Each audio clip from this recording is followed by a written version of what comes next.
कृष्णाय वासुदेवाय हरये परमात्मने प्रणतक्लेशनाशाय गोविंदाय नमो नमः. भगवान श्रीकृष्णांना वंदन करून आणि गीता ग्रंथाशी चरणी नतमस्तक होऊन मी आता 18व्या अध्यायाचा जो मोक्षसंन्यास योग आहे त्याच्या शेवटच्या भागाकडे आज येत आहे. आज खऱ्या अर्थाने माझ्या या गीता ज्ञानयज्ञाला विराम मिळणार आहे किंवा पूर्ण होणार आहे असं मी इथे म्हणते. 18व्या अध्यायातला मागे आपण मागच्या भागात विचार केला होता आणि तो श्लोक होता, ईश्वर सर्वभूतानां हृद्देशेऽर्जुन तिष्ठति भ्रामयन् सर्वभूतानि यंत्रारूढानि माया. सर्व प्राणीमात्रांच्या अंतर्यामी आपल्या मायेने शरीररूप यंत्रावर आरूढ झालेला असा हा ईश्वर सर्व प्राण्यांना त्यांच्या कर्मानुसार फिरवत फिरवत तो आपल्या हृदयात आलेला आहे, राहिलेला आहे. आणि त्यानंतर ते म्हणतात की ईश्वराला शरण जाण्याची आज्ञा देतात आणि त्याचं काय फळ आहे. तमेव शरणं गच्छ सर्व भावेन भारत तत्प्रसादात पराम शांतीम स्थानं प्राप्स्यसि शाश्वतम. हे भारता, भारत हे अर्जुनाचं नाव आहे, तू सर्व प्रकारे त्या परमेश्वराला शरण जा. त्या परमात्म्याच्या तत्प्रसादात, प्रसाद म्हणजे कृपा, त्या कृपेने तुला परम शांती मिळेल आणि स्थानम प्राप्स्यसि आणि सनातन असं परमधाम तुला प्राप्त होईल. ईश्वराच्या कृपा प्रसादाबद्दल ते सांगत आहेत. ईश्वर हा सर्व सत्ताधीश आहे, सर्वज्ञ आहे, सर्व शक्तिमान आहे, सर्वगत आहे आणि सर्वांच्या अंतर्यामी असं आपल्याला सांगावं लागेल. म्हणून शरण जा, सरेंडर ज्याला म्हणता येईल, प्रपत्ती असं संस्कृतमध्येही म्हणतात. ईश्वराला शरण जाणं श्रीकृष्ण वल्लभाचार्यांनी सांगितलं आहे, श्रीकृष्ण शरणम मम अधरम मधुरम वदनम मधुरम मधुराधिपते रकिलम मधुरम असं त्यांचं स्तोत्र आहे. आणि हे सगळं म्हणत असताना त्यांनी त्यांच्या संप्रदायाचा मंत्र दिलेला आहे, श्रीकृष्ण शरणम मम. हा मंत्रसुद्धा अत्यंत सामर्थ्यवान आहे असं म्हणावं लागेल. शरण केव्हा जाते व्यक्ती, जेव्हा तिचा मीपणा विसरला जातो तेव्हा, अन्यथा नाही. चंबळच्या असणाऱ्या त्या भागामध्ये, दरीमध्ये जे हे होते डाकू किंवा दरोडे, डॅकॉइट्स ज्याला इंग्लिशमध्ये म्हणतात, दरोडेखोर, त्या दरोडेखोरांचं असणारं हृदय परिवर्तन विनोबा भावेंनी केलेलं होतं. सगळे शरण आले होते. आज सुद्धा विदर्भात नक्सलाइट्स आहेत, पण ते जेव्हा टाकून देतात आपली बंदुका, पिस्तुलं, काय काय जे हत्यार आहेत, तेव्हा ते शरण आलेले असतात. हे माझं आहे आणि माझी भूमी आहे, मला सगळं पाहिजे असं म्हटलं तर कोणीही व्यक्ती शरण येत नाही. शरण येण्यासाठी नम्रताही असावी लागते आणि आपला अहंकारही विसरावा लागतो. म्हणून श्रद्धा पाहिजे आहे पहिल्यांदा ईश्वराबद्दल असं आपल्याला सांगता येईल. उत्कंठा हवे, निश्चय पाहिजे आहे. गवळणींना, गोपींना, म्हणून नारदांनी गोपींची भक्ती प्रेमस्वरूपासा भक्ती असं म्हटलेलं आहे. मथुरा सोडून गेल्यानंतर सुद्धा श्रीकृष्ण त्यांच्या अंतर्यामी होता. इतक्या त्या तल्लीन होत असत, इतक्या त्या एकनिष्ठ होत असत, इतकी त्यांची अनन्य भक्ती होती. भक्ती अव्यभिचारी भक्ती म्हणतात. तसंच शरणामध्ये अभिप्रेत आहे असं आपल्याला म्हणावं लागेल. म्हणून कल्याणमय अशा परमपदाला प्राप्त व्हायचं असेल, शांती प्राप्त करून घ्यायची असेल तर पहिल्यांदा ईश्वराला शरण जाणं. आपण करतो, मी केलं हा अभिमान असू नये. आपण फक्त निमित्त मात्र असतो. आपण फक्त त्यासाठी आपली नेमणूक केलेली असते, हा भाव सर्वांनी मनात धरावा. पुढे आता उपदेशाचा उपसंहार कसा करतात भगवंत. इति ते ज्ञानमाख्यातम गुह्यात गुह्यतरम मया विमूर्षयी तदशेषेण यथेच्छसी तथा कुरु असं म्हटलेलं आहे. यथा इच्छसी तथा कुरु, डू ॲज यू प्लीज असं म्हटलेलं आहे. अशा प्रकारे हे ज्ञान गुह्यात गुह्यतरम, गुह्य म्हणजे काय, गुप्त असणारं, कॉन्फिडेन्शियल. आपण व्यवहारात म्हणतो नाही टॉप सिक्रेट आहे, सांगू नको कोणाला असं म्हटलं तरी माणसं दुसऱ्याला सांगतात. म्हणजे कुणावर विश्वास ठेवायचा. मित्रसुद्धा हे माझं टॉप सिक्रेट आहे, अमक्या अमक्या मुलीवर प्रेम असेल सांगतात मित्र एकमेकांना, पण ते लोकच गावभर करतात. हे मित्र खरे मित्र नाहीत असं म्हणावं लागतं. म्हणून गुह्यात गुह्यतमं शास्त्रम, गुह्य गुह्यतर गुह्यतम असं तरतम भाव आहेत. एखादी गोष्ट गुह्य का राहत नाही, ती कर्णोपकरणे झाली की त्या ह्याला काहीच अर्थ नाहीत. कॉन्फिडेन्शियल रिपोर्ट लिहितात तेव्हा ते गुह्य असतात, ते दाखवत नाहीत. आणि त्याच्यात काय असेल मग अधिकारी व्यक्ती त्या व्यक्तीला तुझ्यात ही सुधारणा हवी असं सांगतात. असं हे गुह्य ज्ञान भगवंतानी अर्जुनाला सांगितलेलं आहे. सांगितलं आता तू या रहस्यमय ज्ञानाचा संपूर्णपणे चांगला विचार कर. गूढाती गूढ असं म्हटलेलं आहे. कुरुक्षेत्रावर उपदेश केलेला आहे आणि शेवटच्या भागात गूढ जे काही आहे त्याचा तू अर्थातच चिंतन मनन कर असं अर्जुनाला सांगतात. पण हे सगळं सांगत असताना पूर्णपणे चांगला विचार करून कसं जीवन जगावं किंवा तू काय करावं, म्हणजे गीता इथे कुठल्याही प्रकारचा आग्रह धरत नाही. निर्णायक आज्ञेच्या रूपाने सांगितलेलं आहे, पण तरीसुद्धा ही गोष्ट केलीच पाहिजे, मी सांगतो तसं ऐकलंच पाहिजे असा आग्रह भगवंतानी इथे धरलेला नाही. असे गुह्यतम आहे असं आपल्याला म्हणावं लागेल. जशी तुझी इच्छा असेल तसं कर. तुला लढावं वाटत असेल तर लढ, लढू नये वाटत असेल तर खाली बस रथामध्ये, असा आग्रह कोणत्याही नुसतं मार्गदर्शन केलेलं आहे. फ्रेंड, फिलॉसॉफर अँड गाईड असं म्हणावं लागेल. अर्जुनाचं श्रीकृष्णाशी असणारं नातं आहे, केवळ शिष्य नाही. अर्जुन मेहुणा पण आहे त्याचा, अर्जुन सखा पण आहे, गुरुचा असणारं शिष्य पण आहे. इसं म्हणून युधिष्ठिराने सांगितलं होतं रणांगणात याला सांभाळ. मागे सांगितलं होतं मी, तेव्हा कृष्णाने युधिष्ठिराला सांगितलं होतं, युधिष्ठिराला धर्मराजाला, की तो तुझा भाऊच आहे पण माझे अनेक नाती आहेत, अनेक पदर आहेत माझ्या नात्याला. मग असं जरी सांगितलं तरी अर्जुनावर वरचष्मा गाजवलेला नाही. तुला हे केलंच पाहिजे मस्त असा आग्रह भगवंत धरत नाही, तसं आपल्याला सांगावं लागेल. आवडेल तसंच कर, यथेच्छसी तथा कुरु. पुन्हा गीतेचं सारं रूप असणारं सर्व गुह्यतम शास्त्र कसं आहे अर्जुनाला सांगतायत. सर्व गुह्यतमं भूया शृणु मे परमं वचः, इष्टोऽसि मे दृढमिति ततो वक्ष्यामि ते हितम असं म्हटलेलं आहे. अर्जुन हा गुरुचा भक्त आहे, त्याचा शिष्य आहे आणि कृष्णाबद्दल अर्जुनाला अत्यंत प्रेमभाव आहे, अत्यंत आदर आहे. त्याची बुद्धीसुद्धा तीक्ष्ण आहे आणि ते सांगतायत सर्व भगवंत सांगतात गोपनीयाहून गोपनीय असं परम रहस्ययुक्त वचन मी तुला सांगितलं आहे. भूया शृणु, पुन्हा तू ते ऐक. तू माझा अत्यंत आवडता आहेस ना, तू माझा अत्यंत प्रिय आहेस, म्हणून हे परमहितकारक वचन मी तुला सांगणार आहे. आणि मग भगवंताची भक्ती करण्याची आज्ञा कशी देतात. मन मना मम वद्भक्तो मद्याजी माम नमस्कुरु, मामे वैश्यसी सत्यम ते प्रतिजाने प्रियोसी मे.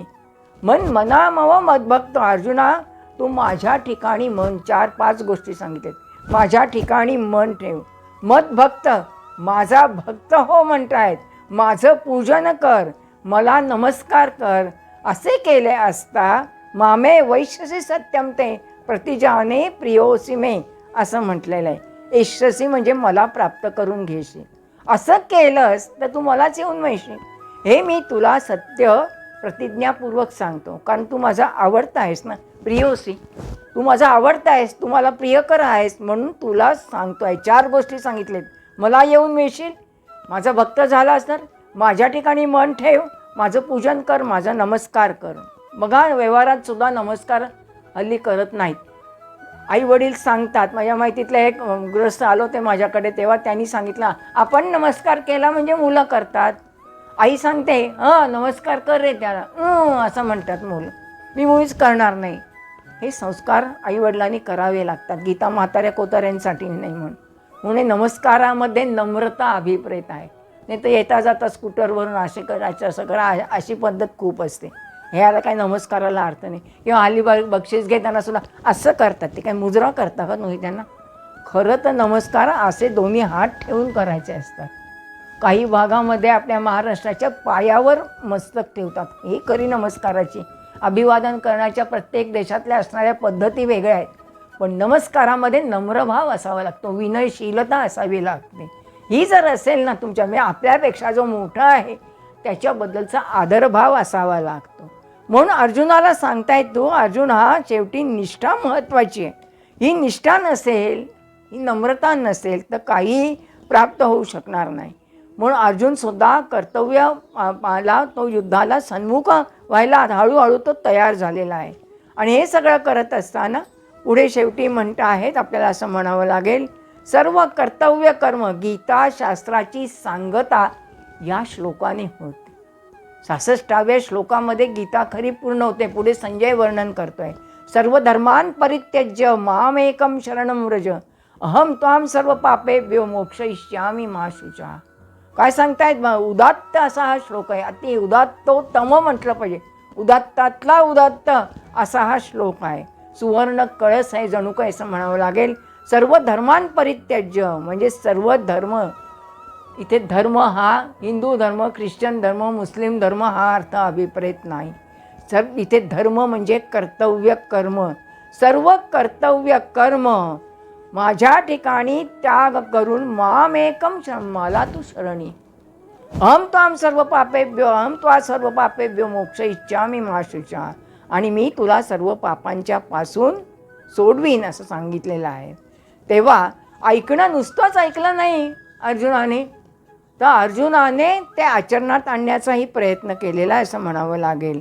आणि म्हणून भगवंत म्हणतायत सगळे धर्म इथे अगदी काय बुद्धिवादी लोक म्हणतात बघा कृष्णाला अहंकार झाला, सर्व धर्मान् परित्यज्य म्हणतात आणि मला शरण ये. हे बुद्धिवादी लोकांचं किंवा जे अनिष्ट कार्य करतात त्यांचं योग्य होणार नाही म्हणणं.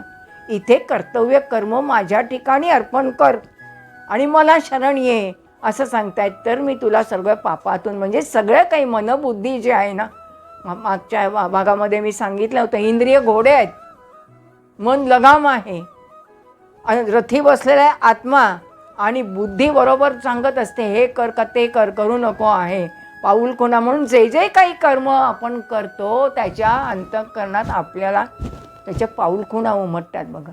चांगलं वाईट कर्म, अगदी माणसाने खून केला, कोयते घेऊन धावले, कितीही काही तुकडे तुकडे केले तरी त्याचं मन त्याला खात असतं म्हणतो ना आपण. पाप करण्याला सुद्धा तामस धैर्य आपण मागच्या भागामध्ये धैर्याचं हे करत असताना पाहिलं आहे. पाप करणाऱ्याला सुद्धा भीती असतेच की मला आपण जे करतो ते खरोखर बरं नाही पण तरी तो करतो, कारण त्याची प्रवृत्ती बळावलेली असते, अहंकार असतो, स्वार्थ असतो, माझं ऐकत नाही, मला साथ देत नाही, म्हणून खून मारामाऱ्या सगळं जे काही होतं, चोऱ्या दरोडे हे ह्यामुळे होत असतं, कारण विसरलं जात नाही. म्हणून गीता शास्त्राची सांगता ह्या श्लोकाने होते आहे.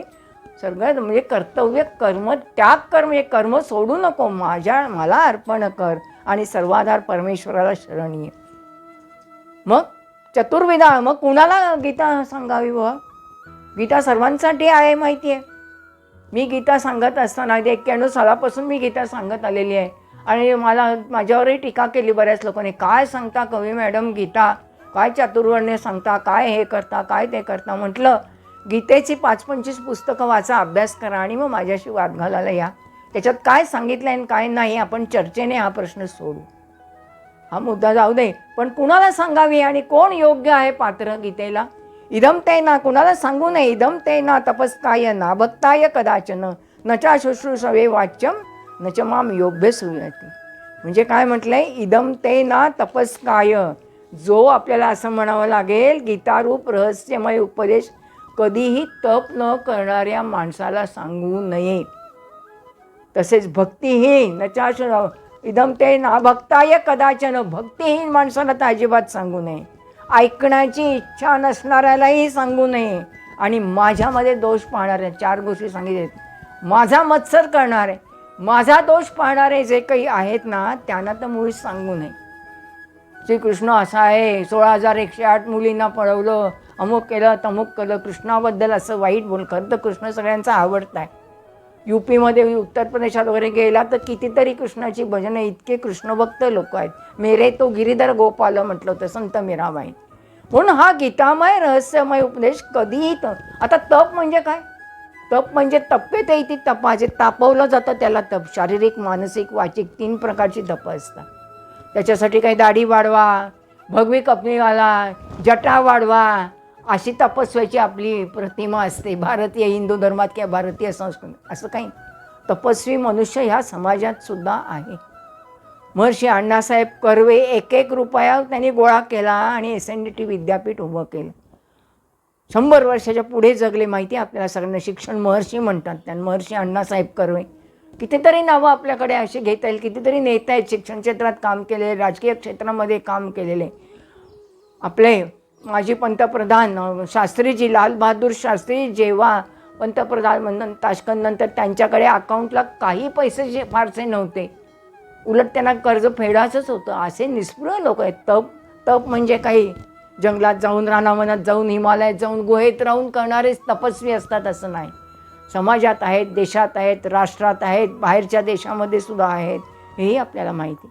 म्हणून तपस्वी. पण जे नाही, ज्यांना अहंकार आहे ते तपस्वी म्हणतात. मी केला असा अहंकार आहे, मी केलं, स्वार्थी आहे, मला एवढं मिळालं पाहिजे, त्यांना सांगू नये. भक्तिहीन माणसाला तर मुळीच सांगू नये. ज्याची भक्ती नाही त्याला सांगू नये. ऐकण्याची इच्छा नसणाऱ्यालाही सांगू नये. मी आत्ता हे 2 महिने सांगते तेव्हा काही लोक असे पण भेटले, नाही हो आम्हाला जमत नाही ऐकायला, नाही हो इंटरनेट बंद आहे, नाही हो मोबाईल खूप भरलेला आहे त्यामुळे वेळ नाही, वेळ मिळाला की. म्हटलं केव्हाही तुम्हाला जमेल तसं पहा. माझी तर एक मैत्रीण म्हणली की मी लोकलमध्ये मुंबईच्या पाहते, ऐकते म्हणून.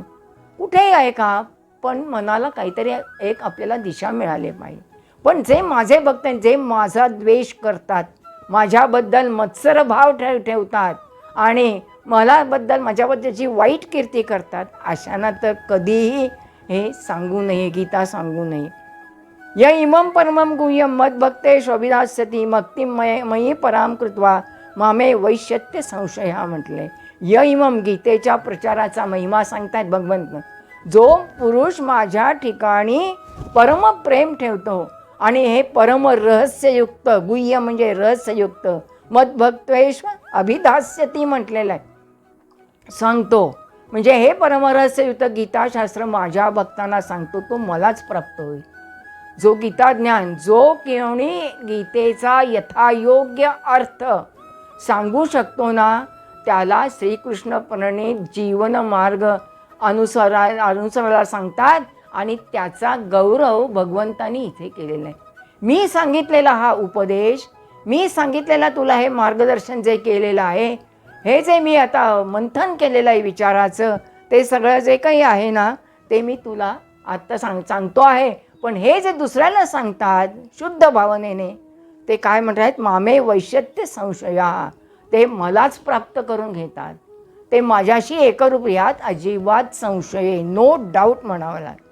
बघा पाण्यावर आहे, आपण दगड टाकला की कसं माहिती आहे सगळ्यांना, पाण्याच्या जवळच्या भागात नाही, असं गोल गोल गोल गोल ररी येऊन जातात आणि या तीरावरून तिकडे जातं पाणी.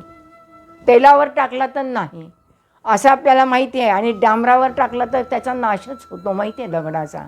तसं माणसाने हे गीता वाचत तरंगासारखं असं वाढत वाढत वाढत वाढत जाणार असलं पाहिजे आणि ते जनसामान्यांपर्यंत पोहोचलं पाहिजे. असा भक्त भगवंताला प्रिय होत. जे माझा द्वेष करतात त्यांना नाही, म्हणून त्याला पराभक्ती असं म्हणतात. माझ्या भक्तांना जो गीताशास्त्र शिकवतो, जो पढवतो, जो मार्गदर्शन करतो, जो चांगले विचार सांगतो, तो मलाच येऊन मिळतो, तो मलाच प्राप्त करून घेतो, असं भगवंत ह्या महिमा सांगतायत गीतेच्या प्रचाराचं. पुढे म्हटलेलं आहे, न च तस्मान् मनुष्येषु कश्चिन् मे प्रियकृत्तमा भविता न च मे तस्मा अन्य प्रियतरो. माझे अत्यंत प्रिय कार्य करणाऱ्या त्यांच्याहून मनुष्यात कोणीही नाही. भविता न च मे तस्मात् म्हटलेलं आहे, त्याच्यापेक्षा कोणीही नाही. प्रियतरो भुवी, तसेच पृथ्वीवर त्याच्याहून मला अधिक प्रिय भविष्यकाली सुद्धा होणार नाही. जे जे गीता भाष्य केले आहेत, लोकमान्य टिळक असोत, पंडित सातवळेकर असोत, कितीतरी आहेत, चिंतामणराव वैद्य असोत, कितीतरी आपल्याकडे चांगले चांगले आदि शंकराचार्य आहेत, त्यांच्यासारखे लोक पुन्हा होणार नाहीत. हे मी माझी उदाहरणं अभ्यास केला म्हणून सांगते. आणि तेच लोक मला म्हणावं लागेल कोणी भविष्यकाळी होणार नाही, आणि त्याच्याहून मला दुसरे कुणीही प्रिय नाही. नुसते गीता वाचले आणि ठेवली आहे, नाही तर आपल्याकडे मराठीत म्हणे गाढवा पुढे वाचले गीता. कुणालाही गीता सांगू नये आले ना त्याच्यामध्ये. ज्यांना काही इंटरेस्ट नाही, अभिरुची नाही, त्यांना खरोखर सांगू नये. म्हातारपणी तर वाचायची मुळीच नाही, तरुणपणी आहे. म्हणून तेजस्वी विचार स्वामी विवेकानंदांना सुद्धा गीतेवर त्यांनी व्याख्यानं प्रवचनं दिले होते. आणि म्हणून 100 तरुण मला असे द्या म्हटलं त्याने, की ज्यांना पोलादी स्नायू नसा आहेत आणि ज्यांची मनं कणखर आहेत माझ्या हाताशी 100 तरुण आले तर मी जग बदलून दाखवेन आणि भारतातलं दैन्य दारिद्र्यही दूर करेन, असे तेजस्वी विचार होते. आणि ते तेजस्वी विचाराने तरुणांना त्या काळात प्रेरणा मिळाली. आज अजूनही 12 जानेवारीला आपण विवेकानंद जयंती युवा दिन म्हणून साजरा करतो. म्हणून तिथे शिकण्यासारखं असतं असं म्हणावं लागेल. म्हणून गीतेच्या पठणाचं महात्म्य काय? अध्यक्षतेच्या इमम धर्म्यम संवादावयो ज्ञानयज्ञेन तेनाम इष्टस्याम इति मे मतिही, असं म्हणजे जो पुरुष आमचा हा दोघांचा धर्ममय संवाद चाललेला आहे आणि गीताशास्त्राचे यातलं जे अध्ययन करील त्याच्याकडून मी ज्ञानयज्ञाने काय होईल? पूजित होईल असं म्हटलेलं आहे. य इमम धर्म हे संवादरूप गीताशास्त्र पठन करील त्याचे द्वारा सुद्धा ज्ञानयज्ञ म्हणजे यज्ञ अनेक प्रकारचे पहिले मागच्या अध्यायात पाहिले, द्रव्ययज्ञ, तपोयज्ञ आणि त्याच्यामध्ये ज्ञानयज्ञ श्रेष्ठ म्हटलेला आहे असं म्हणावं लागेल. म्हणून कसाही करून आपल्याला असं म्हणावं लागेल त्याला आनंद प्राप्त होऊ शकेल. श्रद्धावान अनसूयश्च शृणुयादपि यो नरा सोपी मुक्त शुभान लोकान प्राप्नुयात पुण्य कर्मणाम म्हटलेलं आहे. म्हणजे जो मनुष्य श्रद्धायुक्त अंतःकरणाने होऊन अंतःकरण बाळगेल आणि दोषदृष्टी न ठेवता गीताशास्त्राचं श्रवण करील तोही सोपी मुक्तन शुभान लोकान प्राप्नुयात पुण्यकर्म, तोही सगळ्या पापांपासून दूर जाईल, मुक्त होईल आणि पुण्यकर्म करणाऱ्यांना श्रेष्ठ लोकांना तो प्राप्त होईल असं म्हणावं लागेल. अर्जुनाने काय म्हणावं लागेल? ब्रह्मभावात आपल्याला असं म्हणावं लागेल. चांगला अभ्यास का? अर्जुन काही हा साधा लेचापेचा नव्हता, पण ममता आणि अहंता असल्यामुळे मी मारणार ही अहंकार होता आणि समोर आप्तजन आहेत ते ममभाव निर्माण झाला, ममता निर्माण झाली. म्हणून त्याला आपल्याला असं म्हणावं लागेल की पेच पडला होता. अशा अर्जुनाला पुन्हा ह्या तत्वज्ञान सांगून पुन्हा जीवभावावर देहभावावर आणण्याचा प्रयत्न भगवंतानी आपल्याला इथे केलेला दिसतो. आणि म्हणून गीतेचं श्रवण केल्यामुळे अर्जुनाचा मोह नष्ट झाला का? मग झाला की नाही हे जाणण्यासाठी भगवंताचा प्रश्न आहे. अर्जुनाला काय विचारतायत? कश्चिदेत श्रुतं पार्थ त्वयैकाग्रेण चेतसा कच्चित ज्ञान समोहा प्रणश्यस्ते धनंजय म्हटलेलं आहे. अज्ञानजनित मोह आता गेला का तुझा? हे पार्था, हे गीताशास्त्र मी तुला 18 अध्यायातनं सांगितलं आहे आणि ते ऐकून तुला चित्ताने ऐकलंस तेव्हा अज्ञानातून उत्पन्न झालेला मोह, ज्ञानसमूह, धर्मसमूढ झाला होता, मोह निर्माण झालेला होता, तो नष्ट झाला का आता? भगवंत अर्जुनाला सूचक प्रश्न विचारतात. प्रश्न विचारणारा सुद्धा हुशार असावा लागतो आणि त्याच्याकडनं काय आहे ते काढून घ्यायचं असतं. म्हणून नीट समजलं ना आता? शिक्षक प्राध्यापक मंडळी do you follow me or not असं विचारतात. समजलं का तुम्हाला? आता पुढे जायचं का? आता आपण का मागचं पुन्हा रिपीट करायचं आहे? असे प्रश्न व्यवहारात सुद्धा आपण विचार. तेव्हा भगवंत अर्जुनाला म्हणतायत तुला समजलं का आता सगळं मी एवढं सांगितलं तत्वज्ञान 18 अध्यायातलं? तू घाबरलेला होतास तेव्हा तू आता निर्भय बनणार आहेस की नाही? युद्ध विन्मुख झालेल्या अर्जुनाला तर युद्ध सन्मुख होणार आहेस ना आता? तेव्हा अर्जुन उत्तर देतोय काय? नष्टो मोह स्मृतिर्लब्धा तत्प्रसादान्मयाच्युत स्थितोस्मी गत संदेहा करिष्ये वचनम तव म्हटलेलं आहे. इथे वक्ताही श्रेष्ठ आहे आणि श्रोतासुद्धा उत्तम अधिकारी आहे असं आपल्याला म्हणावं लागेल. तेव्हा दोघं इतकं गुरु शिष्याचं नातं इतकं छान आहे. संवाद रूपाने सांगितलेला हा जो विचार आहे, नष्टो मोह, माझ्या मनातला मोह सगळा नाहीसा झाला आहे, मला स्मृती प्राप्त झालेली आहे. मी नष्टो मोह स्मृतिर्लब्धा तत्प्रसादान्मयाच्युत स्थितोस्मी गत संदेह, माझ्या मनात जो संदेह होता अस्थिर राहिलेला तो आता नाहीसा झालेला आहे. आणि करिष्ये वचनम तव, आणि मी तू सांगितलंयस तसं मी करणार आहे, मी युद्धाला तयार आहे असं सांगितलेलं आहे. आणि शेवटचे जे श्लोक आहेत 4 ते संजयाचे आहे. रणांगणावर गीता सांगितली.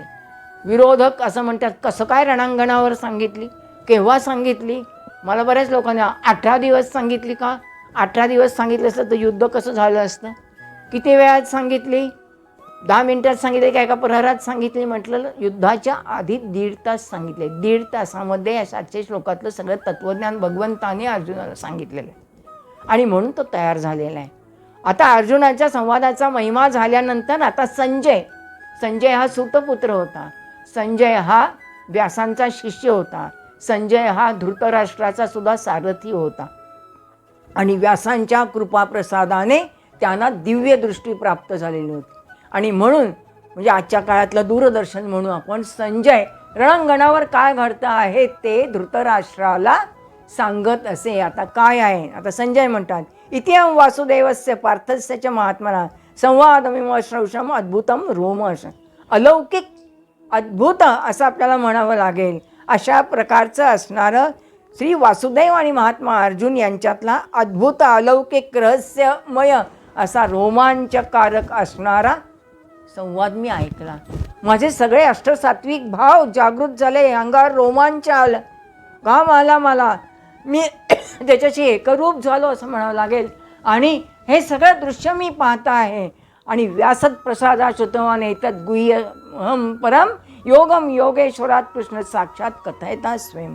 व्यासांच्या कृपेने त्याला दिव्यदृष्टी मिळाली. दिव्यदृष्टी दोघांना होती. आपण विश्वरूप दर्शनात दिव्यम ददामी ते चक्षु एवढं मोठं प्रचंड व्यापक रूप दाखवलं, तेव्हा भगवंतानी साध्या दृष्टी म्हणून अर्जुनाला दिव्यदृष्टी दिलेली होती. मग अर्जुन घाबरलं का नव्हतं, तुमचं मला चतुर्भुज रूप दाखवा. अर्जुनाला होती दिव्यदृष्टी आणि संजयाला व्यासानी दिलेली होती असं म्हणावं लागेल. व्यासत प्रसादात श्रुतवाने तद गुह्यमहं परम योगम योगेश्वरात कृष्णात साक्षात कथय. म्हणून ऐहिक आणि पारलौकिक असणारा असा जे काही संयोग आहे त्याचं हे सांगतायत ते व्यासांच्या कृपेने दिव्यदृष्टी मला मिळाली आणि परमयोग श्रीकृष्णाने अर्जुनाला सांगितला. अशा योगेश्वर भगवान श्रीकृष्णांकडून हा मी प्रत्यक्ष ऐकला आहे असं धृतराष्ट्राला संजय सांगता आहेत. आणि म्हणून गीताही आपल्याला असं म्हणावं लागेल की कसं जगावं हे आपल्याला या सगळ्या अध्यायातल्या म्हणजे 700 श्लोकांमधून आपल्याला कळतं. आणि यांच्या श्रीकृष्ण अर्जुनांच्या या संवादामुळे, या संभाषणामुळे आता तो हर्षित झाला आहे, हर्षोत्फुल्ल झालेला आहे, आनंद आहे, अष्टसात्विक भाव अंगावर रोमांच उभे राहिलेले आहेत, खूप आनंदित झालेला आहे. आणि म्हणतोय राजन, धृतराष्ट्राला म्हणतोय, हे राजन, संस्मृत्य संवादमिमद्भुतम केशवार्जुनयो पुण्यम ऋष्यामी च मुहुर्मुहुः. हे राजन, संस्मृत्य म्हटलेलं आहे म्हणजे काय, भगवान श्रीकृष्ण आणि अर्जुन यांच्यामधला संवाद जो आहे असा रहस्यमय, कल्याणकारक, अद्भुत असा संवाद पुन्हा पुन्हा आठवून मी वारंवार आनंदित होत आहे. पुन्हा पुन्हा आठवते विश्वरूप दर्शन, मागच्या अध्यायात काय काय सांगितलं आहे ते. आणि तच्च संस्मृत्य रूपम अत्यद्भुतम हरे विस्मयो ये महाराजन ऋष्यामी च पुनः पुन्हा.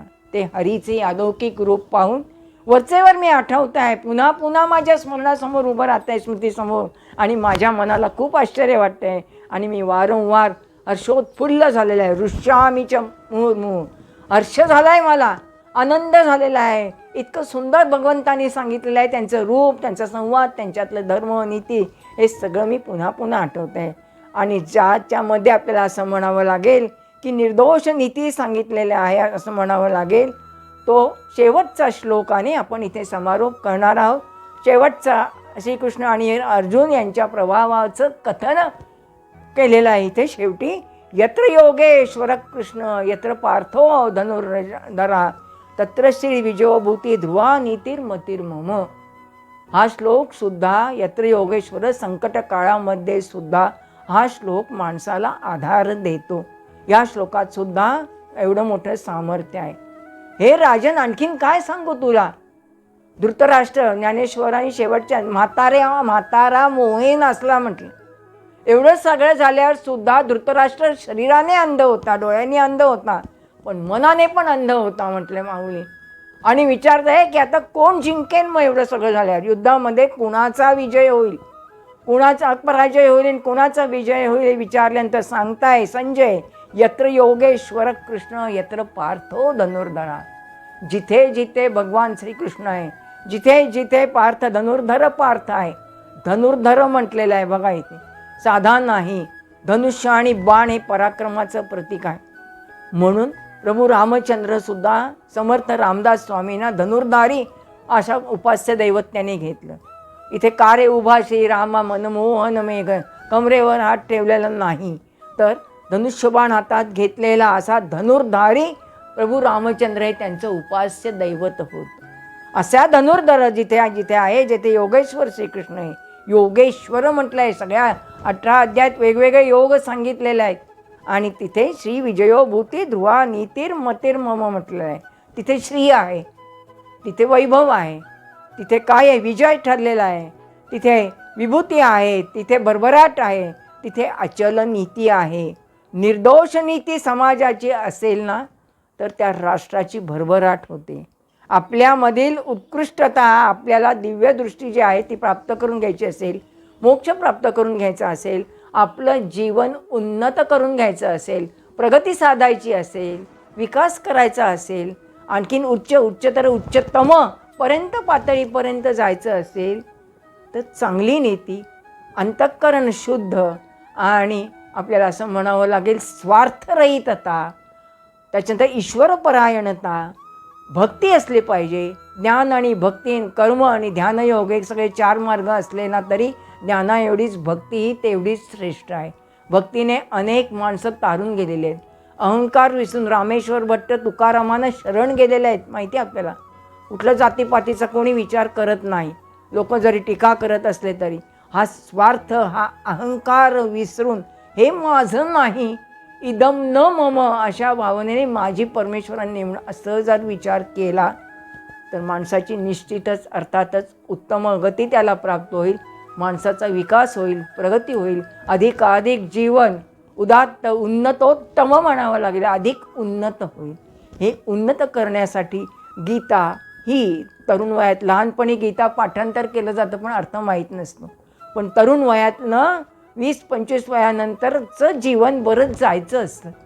तेव्हा घाबरून न जाता साधं डेड बॉडी पाहिल्यानंतर, माझ्या माहितीत अशी मी 36 वर्ष तरुणांमध्ये काढलेले. डेड बॉडी पाहिल्यानंतर तरुण पोरं घाबरून जातात. विशेषतः मेडिकलच्या फील्डमध्ये, वैद्यकीय क्षेत्रामध्ये ज्यांना झेपत नाही त्यांनी मेडिकलला जाऊ नये म्हटलं जात. मनाचा खंबीरपणा जर आत्मसात करायचा असेल किंवा मिळवायचा असेल, शांती मिळवायची असेल, बाहेर खूप गोंगाट चाललेला आहे, हे चाललेलं आहे, पण माझं मन मला काय सांगतंय. म्हणून गीताचार्याने, भगवंताने कुठलाही आग्रह धरला नाही, हे माझंच आहे, अमुकच आहे, केलं पाहिजे. मी एकदा एक ठिकाणी माझं या गीतेवरती प्रदर्शन दाखवायला गेल्यानंतर एक बाई, मला मोठ्या अधिकाराच्या बाई, काय सांगता असं विचारलं. तर मी म्हटलं मी काही हिंदू धर्माचा प्रचार करायला आलेली नाही, हा उत्तम संस्कार करण्यासाठी आपल्या शाळेमध्ये मी आलेली आहे. माझा त्याच्या पाठीमागे कुठलाही स्वार्थ नाही, कुठलाही अहंकार नाही. तुम्हाला ठेवायचं असेल तर ठेवा.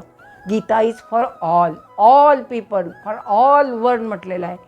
भारतासाठी नाही, हिंदुस्थानातल्या लोकांसाठी नाही, म्हाताऱ्या कोताऱ्यांसाठी तर मुळीच नाही. आता दिसत नाही, ऐकू येत नाही, अशा वेळेला गीता वाचणं योग्य होणार नाही. तरुणांसाठी आहे, जीवन कार्यक्षम करण्यासाठी, जीवन संपन्न करण्यासाठी, नीतिमान बनण्यासाठी, धर्मशील बनण्यासाठी, ज्ञानभक्तियुक्त कर्म जी आहेत ती पॉझिटिव्हली सदाचार संपन्न होण्यासाठी गीतेने आपल्याला इथे हा मार्ग दाखवला आहे. अनेक भाष्यकार म्हणतात हा दरवाजा उघडला आहे, तो दरवाजा उघडला आहे, तो दरवाजा उघडला आहे. गीतेचे हे अध्याय म्हणजे 18 दरवाजे आहेत. गीता मंदिराचे असणारे अनेक हे दरवाजे आहेत. तुम्हाला कोणता मार्ग योग्य वाटतो? ध्यानाचा योग्य वाटतो, भक्तीचा योग्य वाटतो का, योगाचा योग्य वाटतो का, कर्ममार्ग श्रेष्ठ वाटतो? तो प्रत्येकाने आपापल्या वृत्तीनुसार ठरवावा. पण अधिकाधिक आपण संपन्न व्हावं, अधिक चांगलं व्हावं, ग्रेट होणं आणि गुडनेस. बघा, ग्रेटनेस आणि गुडनेस मी नेहमी आमच्या विद्यार्थ्यांना सांगत आले, ग्रेटनेस आणि goodness go hand in hand असं म्हणतात, मोठेपणा. परंतु good people are always great but not vice versa. चांगली माणसं मोठी होतातच, पण ग्रेट माणसं, मोठी माणसं चांगली असतातच असं नाही. सत्तेने, संपत्तीने, श्रीमंतीने नेहमीच ती चांगली असतात असं नाही. तुमच्याकडे उदार भाव किती आहे, तुम्ही परोपकार करताय की नाही, लोकांचं कल्याण साधताय की नाही. म्हणून राष्ट्राचा समाजाचा, देशाचा, राष्ट्राचा विकास व्हायचा असेल तर गीतेचा अभ्यास करावा, चिंतन करावं. आपल्याला योग्य विचार जो पटेल तो आपण अंगीकारावा, स्वीकारावा आणि आपलं जीवन कृतार्थ करावं असं मला ह्या जे मी आत्ता आपल्यापुढे जो गीता प्रवचनाचा आहे 2 महिने सांगितलं, कथन केलं, निवेदन केलं, त्यातून मला वाटतं मी एक साधी तत्त्वज्ञानाची प्राध्यापिका आहे. बाकी मी कुठल्याही अधिकारावरची नाही. माझा थोडाफार गेली 32 वर्ष अभ्यास आहे. त्या अभ्यासातून ते मला चिंतन प्राप्त झालं. जे मी भाष्य वाचली त्याच्यातून असं, म्हणजे मी फक्त पोस्टमनचं काम केलेलं आहे. पोस्टमन जसं आता हल्लीच्या काळात पोस्टमन कमी झाले आहेत, इंटरनेटच्या या माध्यमातून मी तुमच्या मनापर्यंत, घराघरापर्यंत मी हे ज्ञान आपल्याला पोचवण्याचा छोटासा लिटल बिट ज्याला म्हणता येईल अभ्यास असून थोडासा छोटासा प्रांजल प्रामाणिक प्रयत्न केलेला आहे. आपल्या सदिच्छेमुळे आपण ऐकल्यामुळे मला अधिक प्रेरणा मिळाली आणि आपल्यापुढे हा विषय मांडता आला.